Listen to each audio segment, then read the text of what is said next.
Hindari rasa rendah diri ini berangkatnya dari larangan Allah. Allah melarang orang-orang yang beriman merasa rendah diri.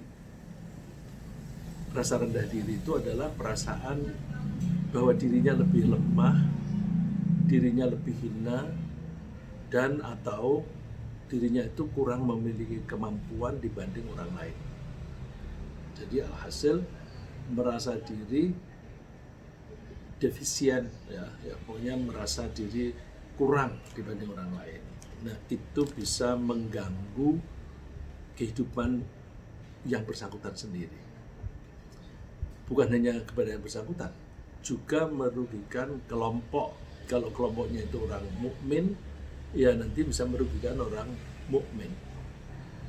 Allah berfirman, wala tahinu wala tahzanu wa antumul a'launa in kuntum mu'minin.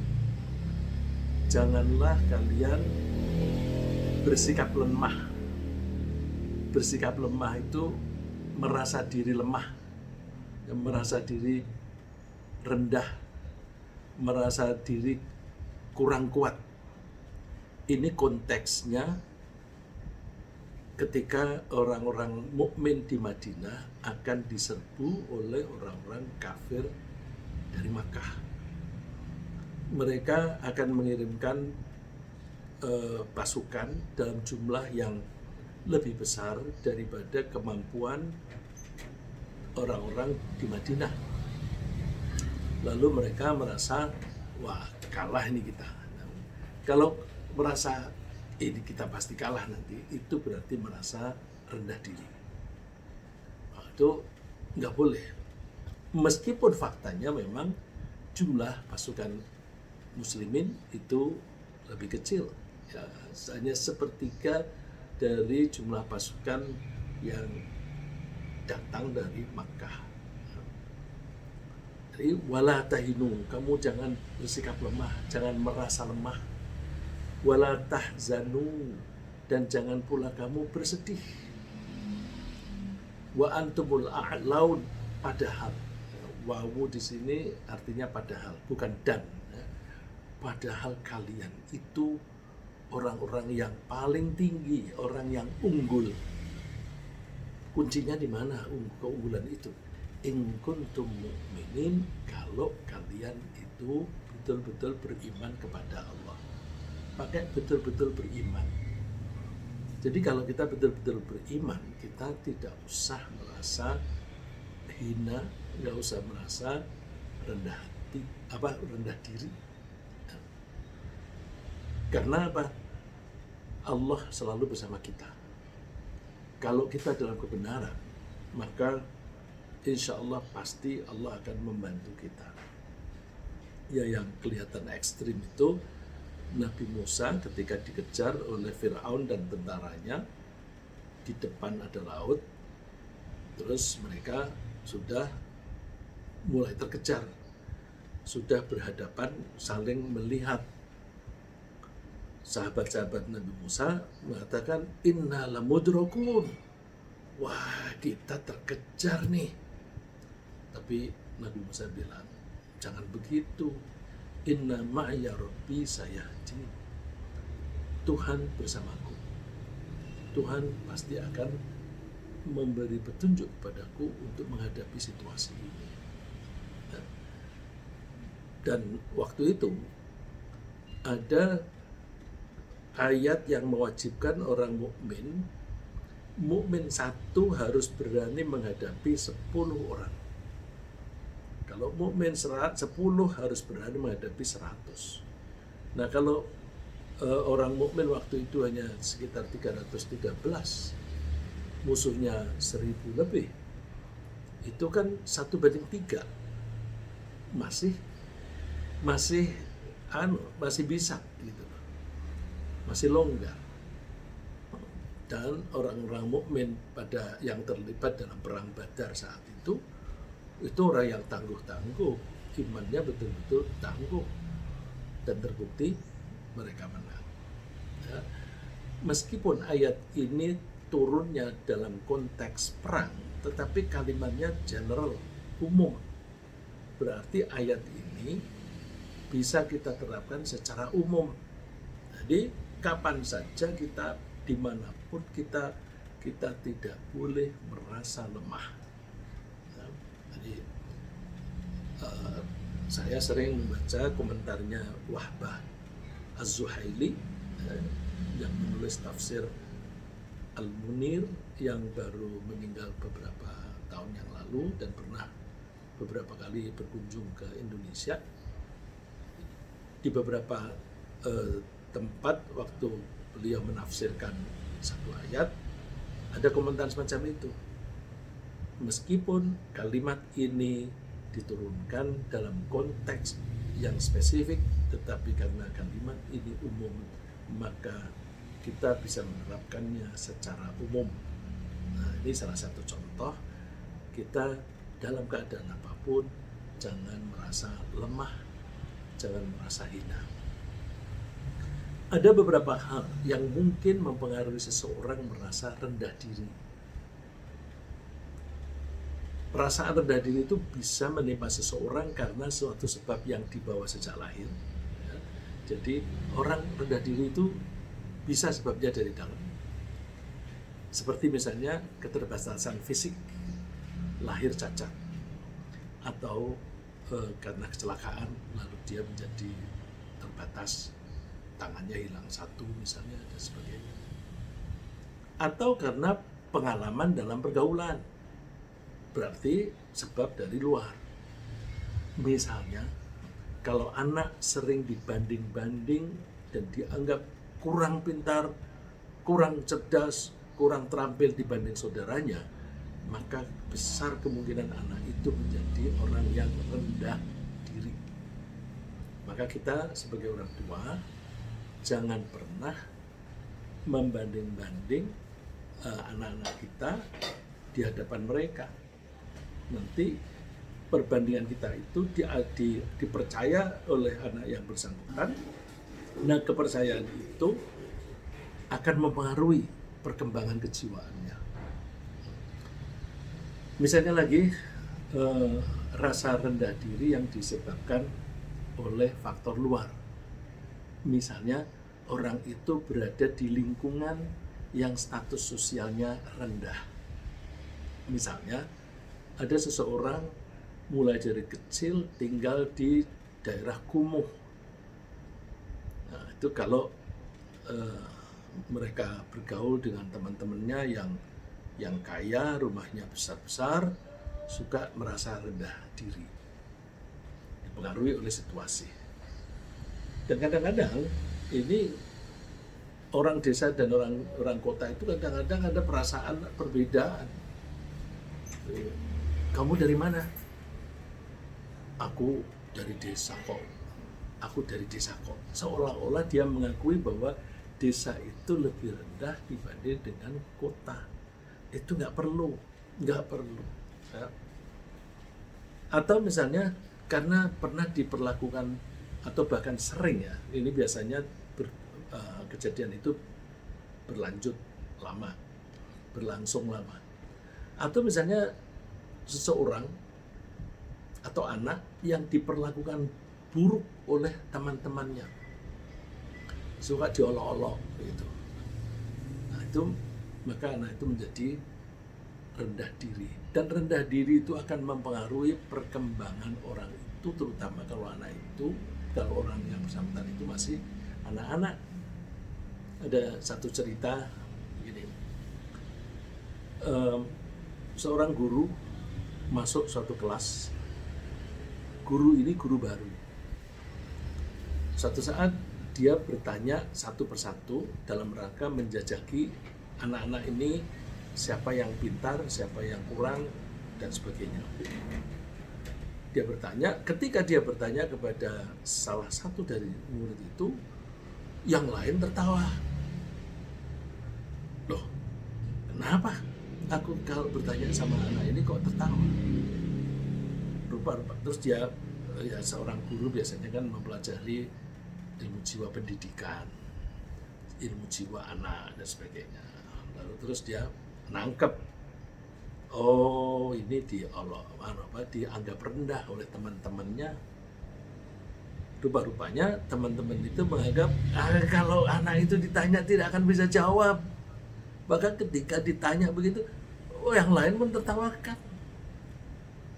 Karena yakin anak itu tidak bisa menjawab. Dan betul tidak bisa menjawab. Dan anak itu diam, malu. Karena rasa rendah diri tadi. Nah, karena ini guru yang bijaksana, ketika anak-anak sudah pulang, jadi ketika bel terakhir pulang, anak ini dipesan, kamu jangan pulang dulu. Lalu dipelajari latar belakangnya apa dan sebagainya. Akhirnya dia mengambil keputusan minggu depan dia akan mengajarkan pelajaran yang sama. Waktu itu pelajaran bahasa Indonesia dan dia sedang mengajarkan puisi. Terus dia ajari puisi yang akan diajarkan minggu depan. Suruh menirukan saat itu juga dan suruh menghafalkan saat itu juga. Terus otomatis dia sudah hafal. Terus dipesan, ini ya yang ada di bukumu ini kamu hafalkan lagi di rumah. Terus minggu depan dia mengajarkan puisi, dibaca di depan, kemudian dibaca bareng-bareng, setelah itu dihapus. Siapa yang hafal puisi ini? Nggak ada yang angkat tangan kecuali anak satu ini tadi. Teman-temannya heran, dia. Semula mentertawakan. Terus gurunya persilakan, coba kamu baca. Bisa, lancar, bagus. Mereka tercengang, kagum.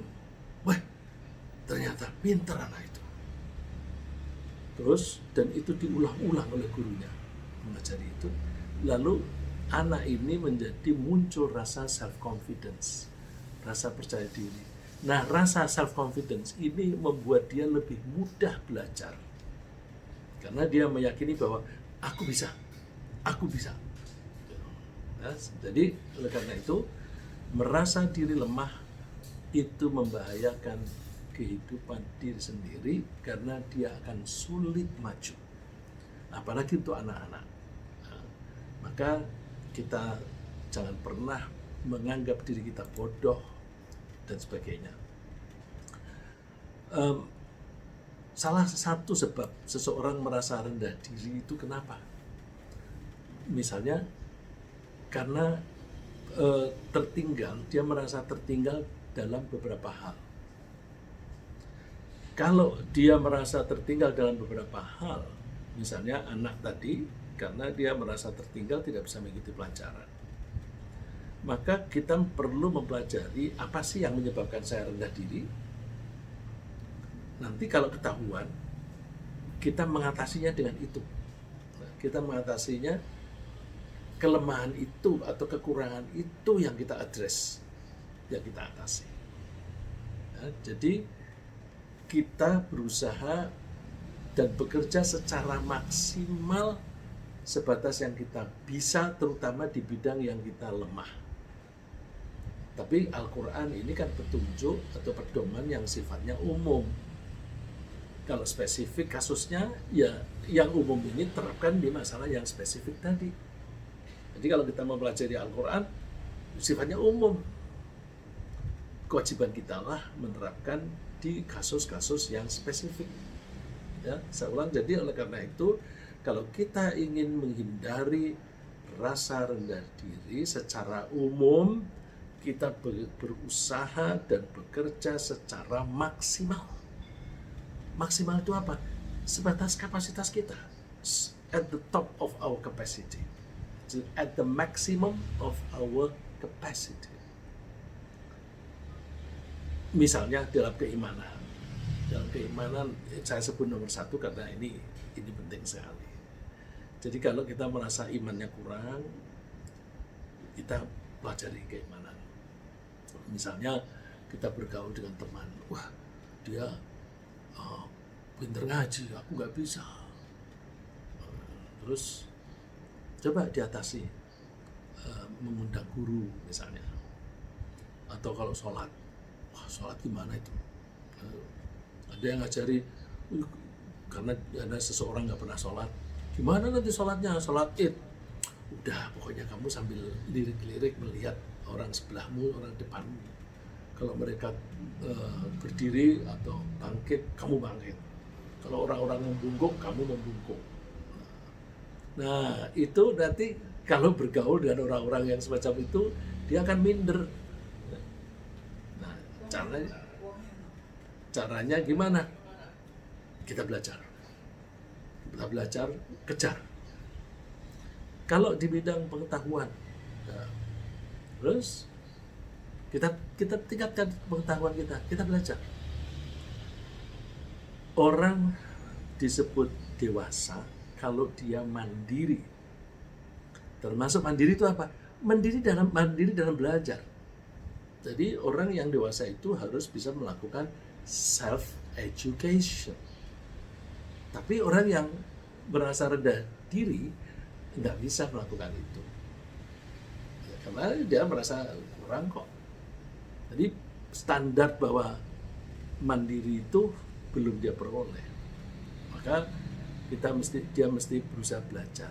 Nah belajar itu cari guru yang baik. Nah kalau kita sudah berumur masuk ke perguruan tinggi, tidak mungkin. Caranya gimana? Cari kelompok-kelompok yang sedang belajar. Misalnya kalau kita kekurangan di bidang agama, ya sering-sering ikut pengajian. Kalau kurang di bidang keterampilan, coba ikut kursus keterampilan. Ini contohnya misalnya masak. Masak itu kok kalau masak kok mesti diomelin oleh suaminya, terus merasa memang aku ini nggak bisa melayani suami dengan baik. Kursus, banyak itu kursus. Dalam pengetahuan dan keterampilan itu semacam itu. Nah, Allah perintahnya itu sifatnya general, yaitu fattaqullaha mastata'tum. Bertakwalah kamu menurut kesanggupanmu. Saya lebih suka menerjemahkannya, bertakwalah kamu to the maximum of your capacity. Bertakwa itu bidangnya macam-macam. Dalam sholat, ya kita harus melakukan semaksimum yang kita bisa. Misalnya begini, sedang sakit, terus aku kan sedang sakit, aku sholatnya sambil duduk. Lihat dulu, kamu masih bisa berdiri nggak? Oh bisa. Tapi aku sujud nggak bisa. Oh, yang tidak bisa kan sujud, berdiri bisa. Maka ketika posisi berdiri, Allahu Akbar, berdiri. Jangan mulai dari awal itu sudah duduk. Kalau dia duduk dimulai dari awal, berarti dia tidak melakukan sampai maksimum yang dia bisa. Mastata'tum. Aku bisa kok berdiri. Terus berdiri, rukuknya juga posisi berdiri. Nanti ketika mau sujud baru duduk di kursi. Ya. Duduk di kursi, kemudian sujudnya tidak di lantai. Enggak apa-apa. Nah, kalau orang itu betul-betul tidak bisa berdiri, ya udah mulai dari awal Allahu Akbar itu sudah di kursi dan seterusnya. Ya. Terus kalau bacaannya itu dibaca sebanyak yang kita bisa. Kalau terbatas, kan bisa ditingkatkan. Belajar lagi supaya membacanya bisa maksimal. Terus wasma'u, dan rajin-rajinlah mendengarkan. Kenapa? Mendengar itu sarana belajar yang paling pokok. Kita lebih banyak belajar lewat pendengaran daripada lewat mata. Belajar lewat mata itu bisa baca buku, bisa melihat suatu peristiwa. Melihat suatu peristiwa itu bisa dengan sengaja, bisa tanpa sengaja. Kalau dengan sengaja itu berarti kita mengadakan research, kita eksperimen, terus kita amati dengan baik pakai mata. Belajar itu lebih banyak dari telinga. Orang-orang yang tidak pernah pergi ke daerah kutub, dia bisa cerita tentang kutub itu, permukaan bumi ini es melulu, siang harinya kadang-kadang pendek sekali. Kok kamu tahu? Nah, dari cerita orang, itu dari telinga. Zaman sekarang bisa juga lewat video. Ya. Tapi orang belajar lebih banyak dari telinga. Oleh karena itu, kita mesti latihan menjadi pendengar yang baik. Masing-masing kita belajar menjadi a good listener. Kalau orang tidak menjadi a good listener, bahayanya banyak.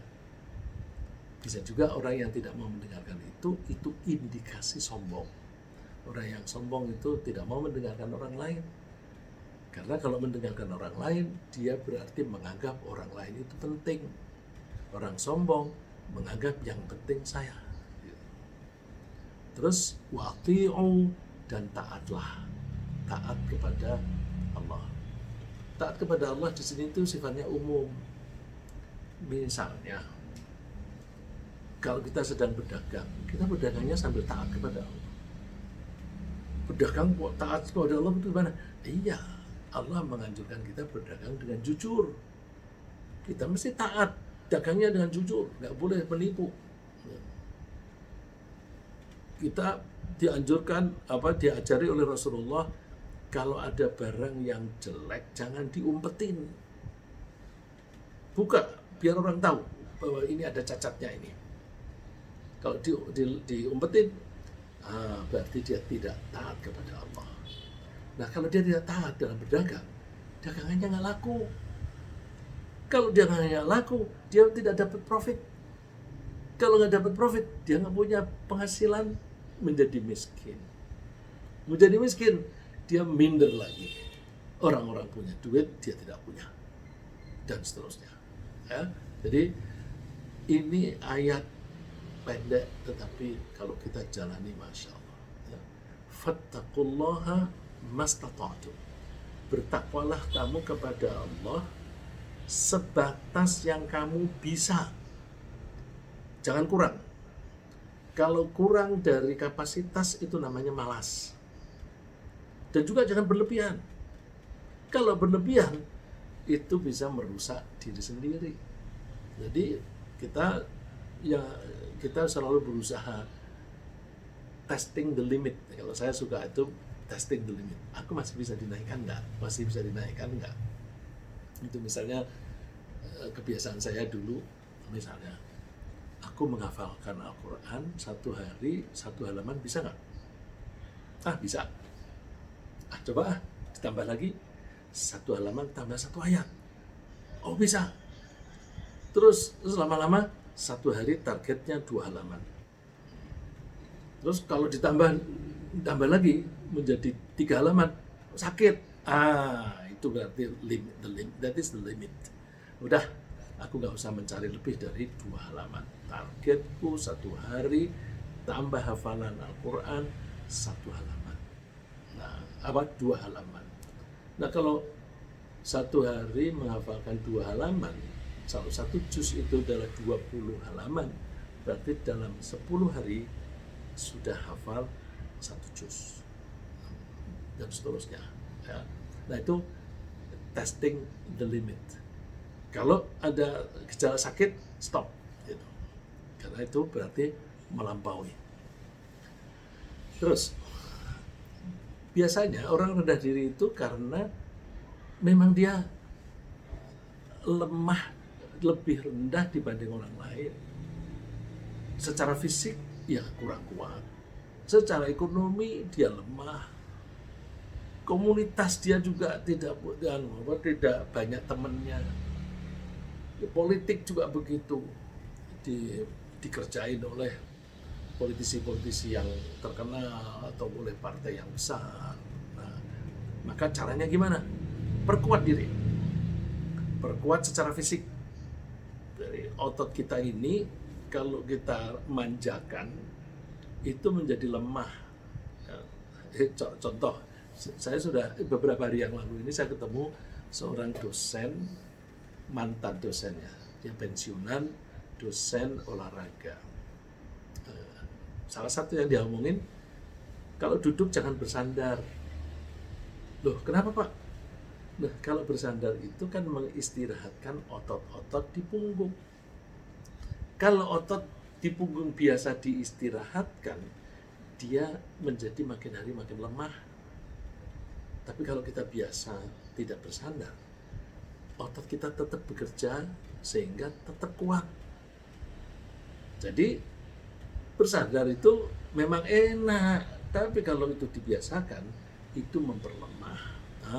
Hal-hal semacam itu, kalau begitu setiap hari aku harus exercise. Tanganku, aku exercise, punggungku, dan sebagainya, mata, dan sebagainya, supaya secara fisik kita itu bisa optimal. Ekonomi juga begitu, kita berusaha memperkuat ekonomi kita. Kalau kurang laku, pelajari kenapa sebabnya. Kalau perusahaannya kurang maju, pelajari. Bila perlu, kuliah lagi di PPM. Di PPM itu orang tua banyak itu yang kuliah sudah tua. Di sana nanti akan tidak hanya diajari oleh dosen-dosen, tapi kan suka didatangkan orang-orang yang berpengalaman. Nanti datangin acara-acara seminar semacam itu. Oh begitu, nanti lama-lama ekonomi kita menjadi makin kuat. Mohon maaf ini kalau saya ngomong sok tahu tentang memperkuat ekonomi dengan belajar di PPM, ya, sekaligus promosi PPM lah. Ya. Kemudian di komunitas juga begitu. Kita mesti bergabung dengan community. Nah, ketika kita bergabung dengan komunitas, kita pilih. Jangan bergabung dengan komunitas yang jahat. Kita pilih komunitas yang baik. Allah menganjurkan kepada Nabi Muhammad, bersabarlah kamu bersama-sama dengan orang-orang yang selalu ingat kepada Allah. Kamu jangan bergaul dengan orang-orang yang melupakan Allah. Dan kalau mereka berperilaku, mereka melampaui batas. Jangan kamu bergaul dengan mereka. Itu bisa kita baca di surat Kahfi. Ya. Jadi komunitas kita pilih. Nah, kita ini kan ikut pengajian di PPM nih. Sekarang alhamdulillah pesertanya ada 130 termasuk saya. Saya yakin insya Allah yang bergabung dengan kita ini orang-orang baik. Nah, banyak bergaul dengan kita ini. Nanti kalau ada kekurangannya kita bisa tanya dengan yang lain. Dan memperluas komunitas itu atau memperluas persahabatan itu baik sekali. Baik sekali. Karena apa? Kita itu suatu saat pasti ada kelemahan, ada kekurangan yang kita butuh teman. Ya, saya kasih contoh. Tadi malam anak saya itu bingung, aku ngisi SPT salah terus. Aku isi dengan cara begini, kekurangan 4 juta. Aku isi dengan cara begini, kelebihan 600.000. Gimana ini? Nah, terus karena bergaul dengan teman-teman, saya ingat, aku punya teman yang bekerja di pajak. Dia mulai dari bawah itu meneliti atau memverifikasi laporan SPT-nya orang-orang. Telepon beres. Udah begini aja, gini-gini. Alhamdulillah. Ya. Jadi kita memperluas komunitas itu penting. Bahasa santrinya silaturahim. Ya, bahasa bisnisnya kita mesti memperluas networking. Ya. Itu penting. Tapi kita pakai silaturahim. Demikian juga di bidang politik kita mesti rajin memperkuat dukungan. Nah, ini saya tidak pengalaman, cuma yang saya tahu orang-orang politik itu rajin berkunjung, ya. Rajin berkunjung sana kemari, meskipun itu lawan politik tetap dikunjungi gitu. Karena mereka itu ingin mempelajari peta yang ada kayak apa. Terus dan demikian Kalau kita tuh makin hari makin kuat, orang lain yang ingin memusuhi kita itu nggak berani. Kecenderungan manusia ini kan yang kuat membuli yang lemah. Ya. Anak-anak itu, anak-anak SD yang badannya gede, tinggi, kuat, itu suka ngerjain anak-anak yang kecil. Malah kadang-kadang tiba-tiba citak gitu. Itu bully. Di bisnis, perusahaan yang besar, konglomerasi yang besar, itu suka ngerjain yang kecil. Produsen yang menguasai pasar ngerjain konsumen. Nah, itu biasa kita rasakan seperti kemarin ya, si minyak goreng. Negara juga begitu, negara yang besar membuli yang kecil, diserbu dan sebagainya, lah dia kalah. Tapi kalau yang akan diserbu itu negaranya kuat, nggak berani dia. Coba sekarang Cina yang makin hari makin kuat, siapa yang berani memusuhi? Ya paling hanya gertak-gertak tapi nggak berani. Gitu. Karena apa? Ini kebetulan saya menyebut Cina itu bukan saya pro atau kontra ya, tapi bahwa kalau suatu negara itu makin kuat, dia tidak dibully secara pribadi. Kalau kita pribadi, kepribadian kita kuat, tidak ada orang yang membuli kita. Kalau kita makin kuat, itu kita akan memiliki self-confidence, percaya diri. Nah, percaya diri ini bisa pelan-pelan mengikis rendah diri. Kadang-kadang rendah diri itu disebutnya sebagai low self-esteem. Orang yang self-esteemnya rendah itu orang yang lemah. Nah, Allah perintahnya ini konteksnya zaman itu Madinah seringkali diserbu oleh pasukan dari Mekah. Nah, perintah Allah, wa'iddu lahum mastata'tum. Persiapkanlah dirimu menghadapi mereka. Persiapkan apanya? Min quwwah, kekuatan. Wa min ribat, dan juga dari pasukan kuda. Badannya diperkuat, terus kemudian keterampilan berkuda diperkuat, dan jumlah kudanya ditambah. Supaya apa? Turhibuna bihi aduwallah. Dengan begitu kamu bisa membuat musuhnya Allah itu takut sama kamu. Takut ini bukan lalu terus disuruh menyerbu, tapi jangan diserbu. Kalau sudah kuat, nggak akan diserbu. Seperti buat Madinah, setelah terbukti orang Mekah menyerbu berkali-kali sampai tahun ke-5, setelah itu mereka tidak berani lagi. Bahkan tahun ke-8 mereka udah pasrah. Akhirnya Makkah takluk. Nah, Allah menyebutnya supaya kekuatanmu itu membuat musuhnya Allah dan musuhmu takut. Ada tambahan lagi. Yang takut bukan hanya musuh Allah dan musuhmu, dan orang-orang lain yang selain mereka yang kamu tidak mengetahui. Artinya, ada orang-orang yang selama ini diam, nanti someday dia memperoleh kesempatan lalu memusuhi kita. Tapi kalau kita dalam keadaan yang kuat, orang-orang itu tidak akan berani memusuhi kita. Ya? Jadi Allah menyebutnya wa akharina min dunihim la ta'lamunahum, dan juga orang-orang lain yang kamu tidak mengetahui mereka. Allahu ya'lamuhum, Allah yang tahu. Satu saat mereka akan memusuhi kamu. Dan seterusnya. Ya. Saya teruskan dengan usaha lain. Supaya kita tidak rendah diri, kita selalu berusaha memahami kebijakan Allah dalam membagi rizki. Nah, ini sudah mulai sektornya beda. Kalau tadi sektor kita memperkuat diri, usaha memperkuat diri kita baik secara pengetahuan, secara fisik, ekonomi, kita perkuat. Nah, sekarang berikut ini kita sudah berusaha nih, tapi level kita sampai segini. Nah, kita mesti memperkuat iman. Apa hubungannya iman dengan rendah diri? Ini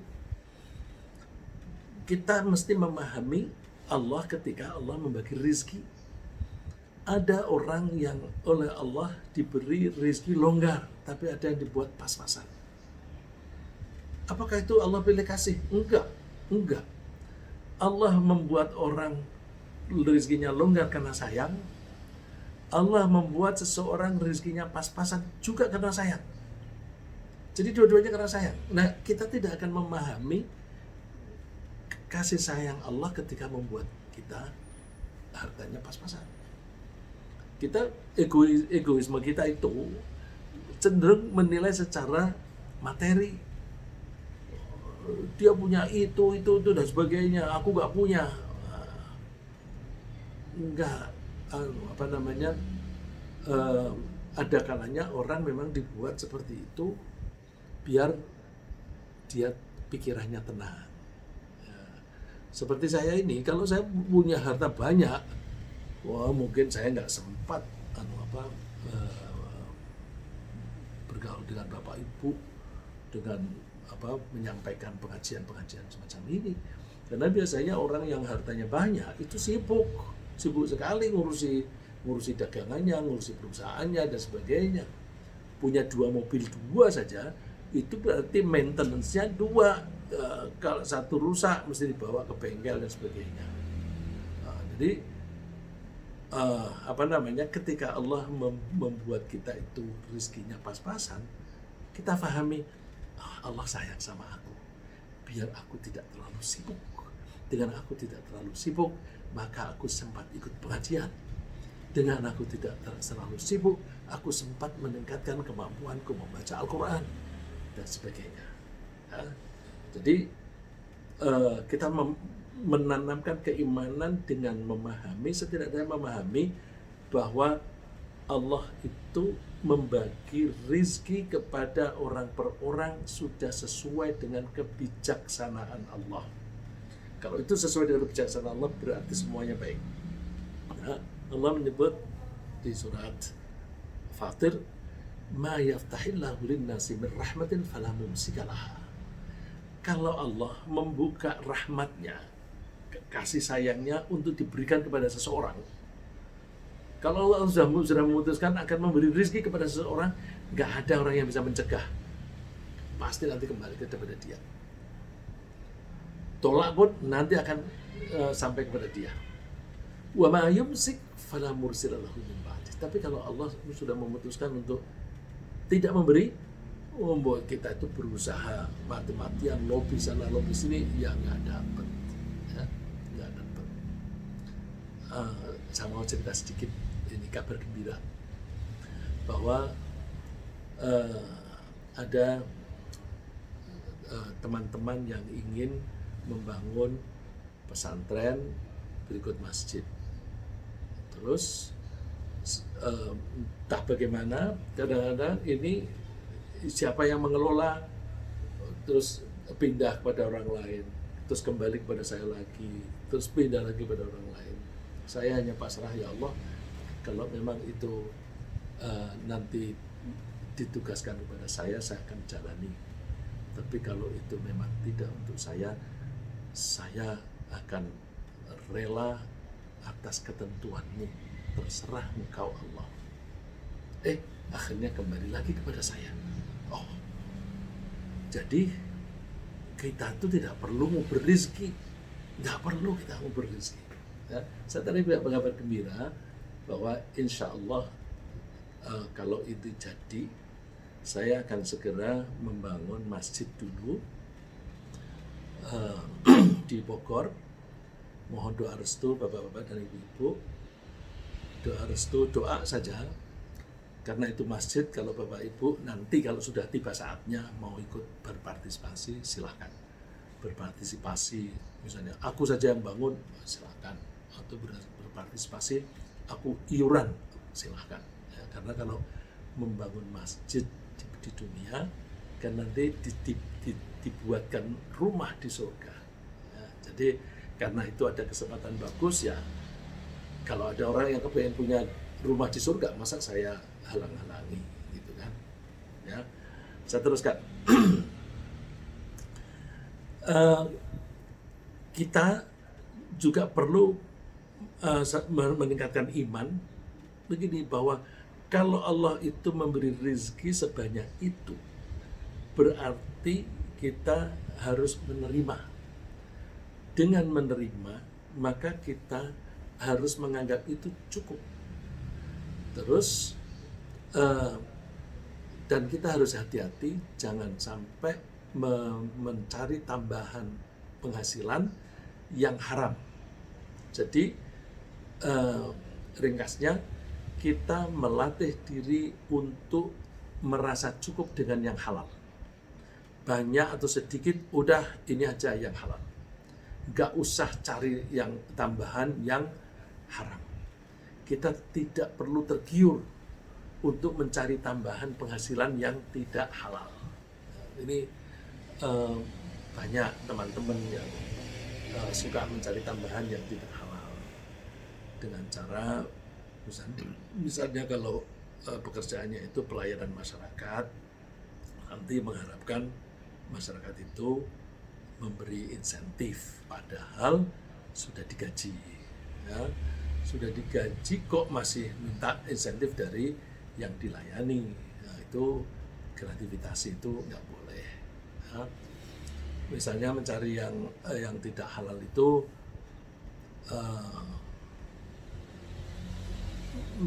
korupsi misalnya, jelas kalau korupsi itu paling gampang ngomongnya, korupsi itu haram.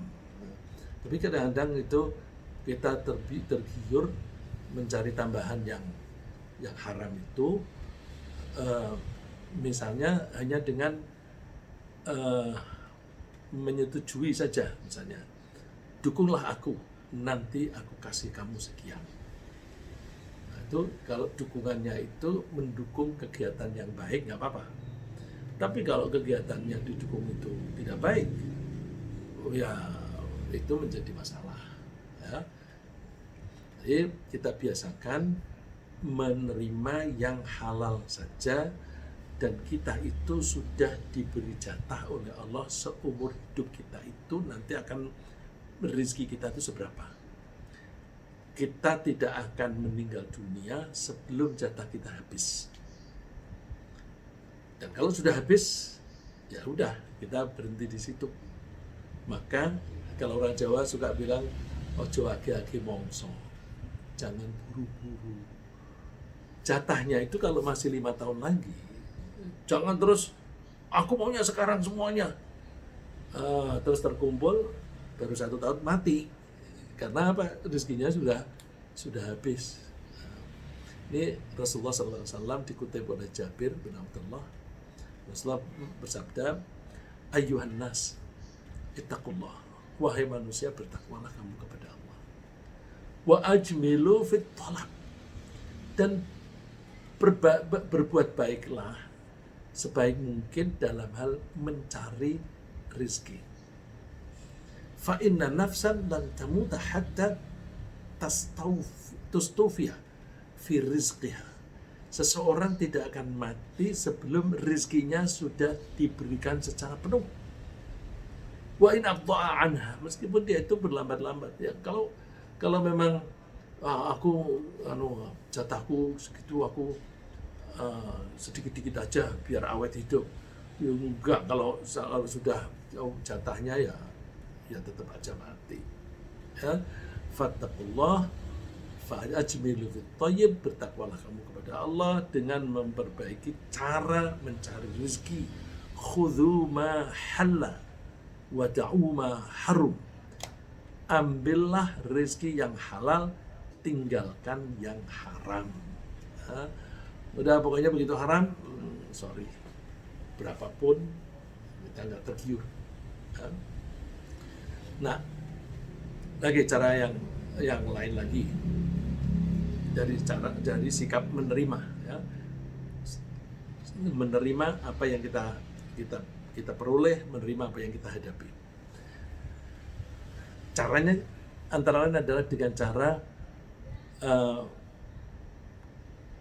membanding kita, kenikmatan yang kita peroleh dengan orang yang di bawah kita. Jangan membanding orang yang di atas kita. Ya. Kalau misalnya kita punya rumah kecil, jangan lihat teman, wah itu enak rumahnya besar, aku rumahnya kecil. Minder nanti. Tapi lihat, alhamdulillah, aku tidak gelisah, tidak galau dengan uang sewa untuk tahun depan. Rumah ini sudah milikku sendiri meskipun kecil. Ada tawaran rumah gede tapi haram, sorry, nggak usah. Mobil juga begitu, mobilnya butut, nah, nggak apa-apa, ini halal. Ada orang nawari, ini aku kasih. Terus orangnya kerjanya di mana? Dia kerja di lembaga yang sulit menghindari sogokan. Di negara kita ini ada lembaga yang kalau korupsi sulit, tapi ada lembaga yang kalau tidak korupsi sulit. Nah, kalau ditengarai bahwa orang itu bekerja di tempat yang sulit menghindari korupsi, maka kalau ditawari, udah dia benar-benar rumahmu kecil begitu, udah tinggal di rumahku, sorry, nggak usah, kecil nggak apa-apa. Dan rumah kecil itu kadang-kadang lebih baik. Coba orang kalau makin tua, saya sering mendengar orang yang waktu mudanya itu pengen rumahnya gede, bangunlah gede-gede, begitu tua, aduh capek aku nyapunya, mana apalagi sekarang ini sulit mencari pembantu. Cari pembantu sekarang ini Masya Allah luar biasa sulitnya. Padahal ini istri saya sangat membutuhkan pembantu, tapi ya karena kalah saingan dengan pabrik-pabrik yang ada di desa-desa. Ya. Jadi kalau kita membanding jangan dengan orang yang di atas. Rasulullah mengatakan, unzuru ila man asfala minkum. Lihatlah orang yang di bawah kamu, wala tanzuru ila man huwa fawqakum. Dan kamu jangan melihat orang yang ada di atasmu. Fahuwa ajdaru alla tazdaru ni'mat Allah. Kalau kamu bisa seperti itu, maka kamu akan tidak akan mudah meremehkan orang lain, tidak akan mudah meremehkan kenikmatan Allah. Yang kecil ini, tapi kan ini rahmatnya Allah, aku harus mensyukurinya. Kalau wah aku pengen gede, ini rumah ini sempit gini, itu berarti tidak ridho atau tidak bisa menerima pemberian Allah, bahkan kecenderungannya meremehkan pemberian Allah. Terus cara pandang kita itu juga kita perlu perbaiki.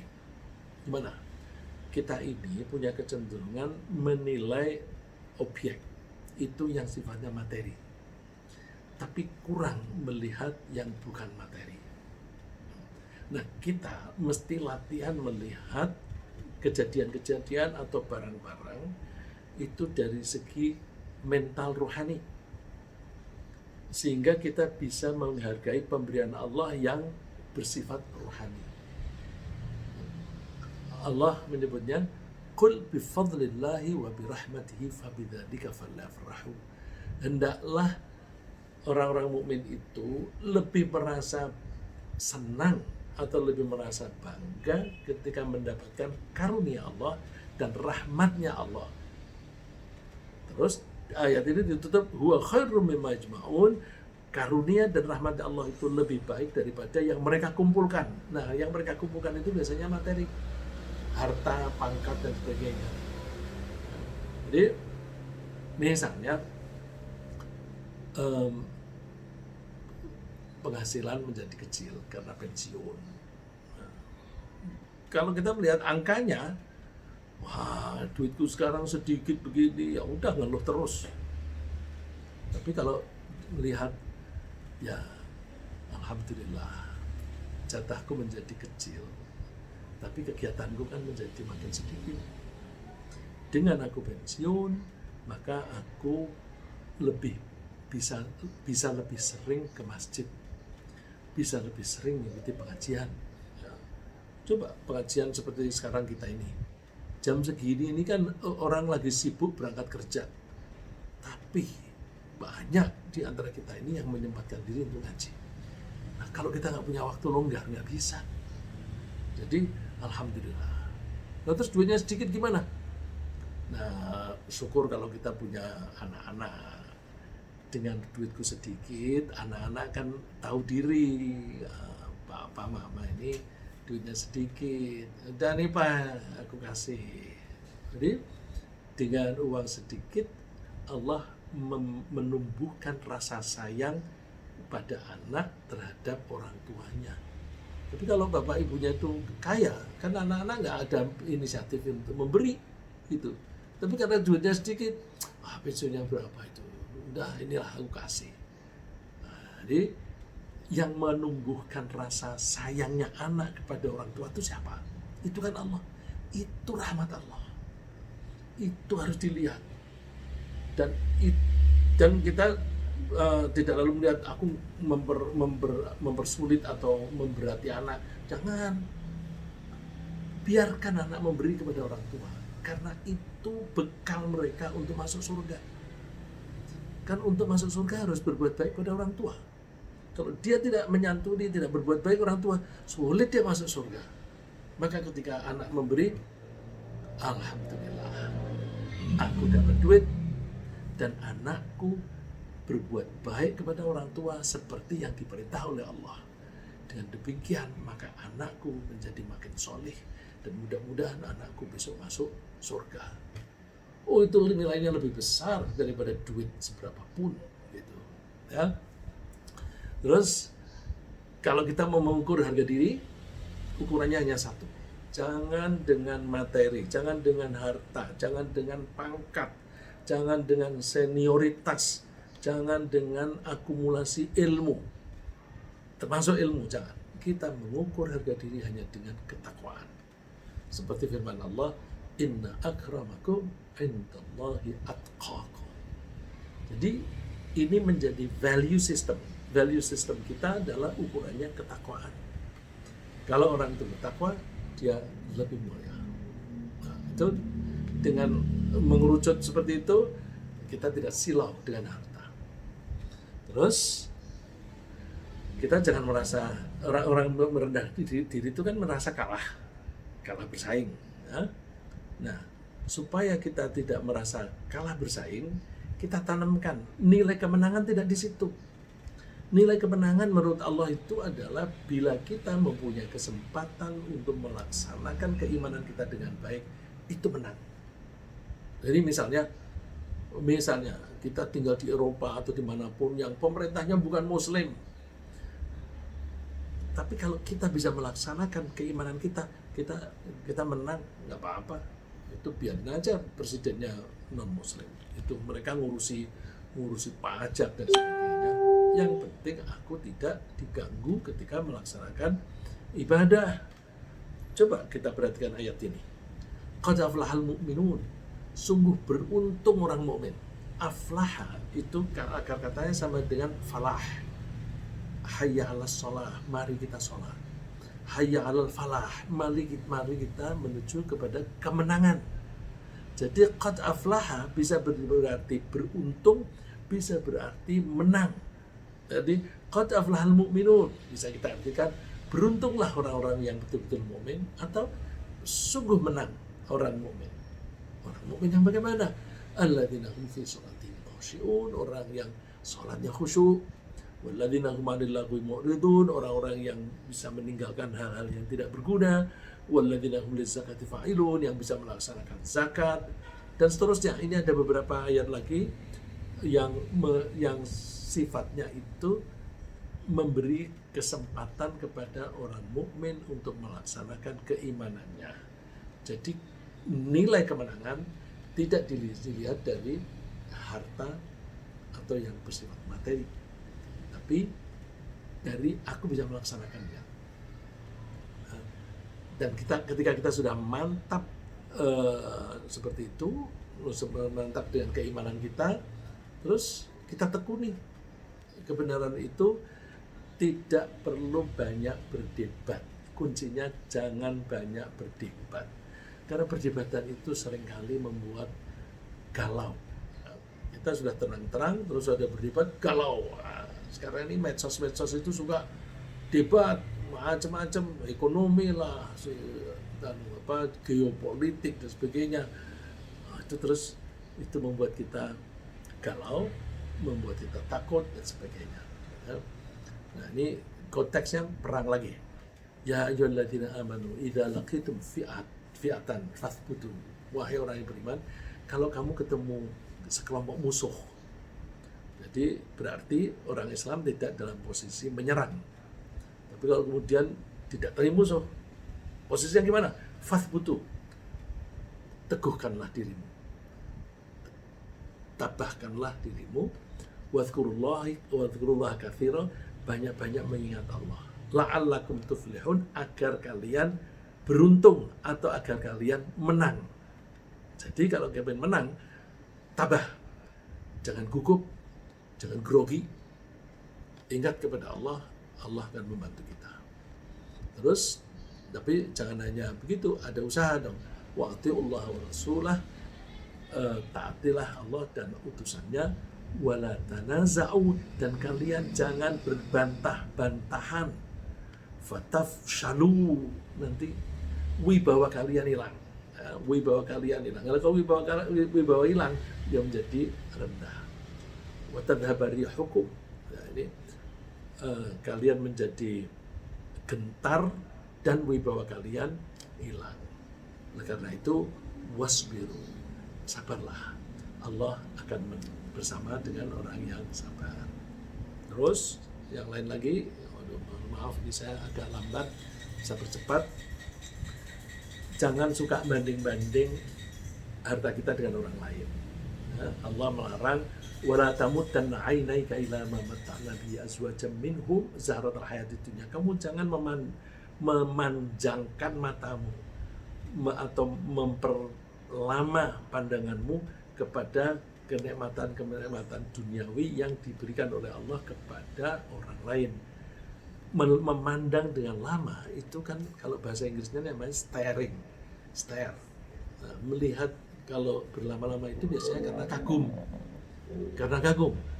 Jadi nggak usah kagum dengan orang lain yang hartanya banyak dan sebagainya. Terus kalau toh kita itu ada kesempatan membanding, kadang-kadang kita bilang study comparison, ya, membanding-banding gitu. Nah, membanding itu hanya untuk membangkitkan motivasi, bukan untuk iri, tetapi memotivasi diri. Kalau ada orang lain itu bisa berhasil, kenapa kita tidak bisa? Jadi orientasinya bukan kepingin barangnya, tetapi kita kepingin effort kita yang kita tingkatkan, supaya effort kita itu lebih efektif, lebih efisien, dan lebih produktif. Ini ada orang-orang yang di neraka yang menyesal kenapa masuk neraka.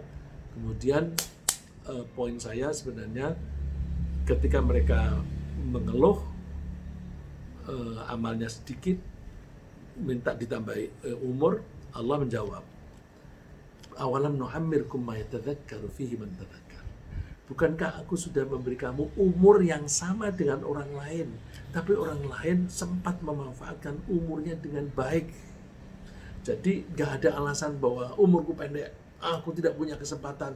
Gak ada. Kesempatan itu pilihan kita. Jadi supaya kita sempat gimana? Susun skala prioritas yang baik. Nanti dengan kita nyusun skala prioritas, maka kita bisa memilih hanya hal-hal yang efisien dan produktif yang kita lakukan. Yang tidak efisien, yang tidak produktif, kita tinggalkan. Ya, saya kira sementara begitu, ringkasnya adalah bahwa Allah melarang orang mukmin merasa rendah diri. Kita menghindari rasa rendah diri dengan beberapa langkah, antara lain melakukan apapun mesti dengan usaha yang maksimal. Terus kita mesti memperkuat diri baik secara fisik, ekonomi, dan sebagainya. Terus kita menerima pembagian dari Allah. Dan kita kalau membanding dengan orang lain, kita melihat orang yang di bawah kita. Dan kita latihan lebih menghargai nilai-nilai ruhaniah daripada nilai-nilai materi. Terus kita mengukur harga diri berdasarkan ketakwaan. Kita hindari mengagumi harta orang lain, dan kita kalau toh membanding perbedaan kita dengan orang lain hanya untuk memotivasi diri agar kita bisa bekerja dan berusaha lebih baik dan lebih efisien. Semoga Allah menanamkan di hati kita rasa harga diri berdasarkan ketakwaan. Amin.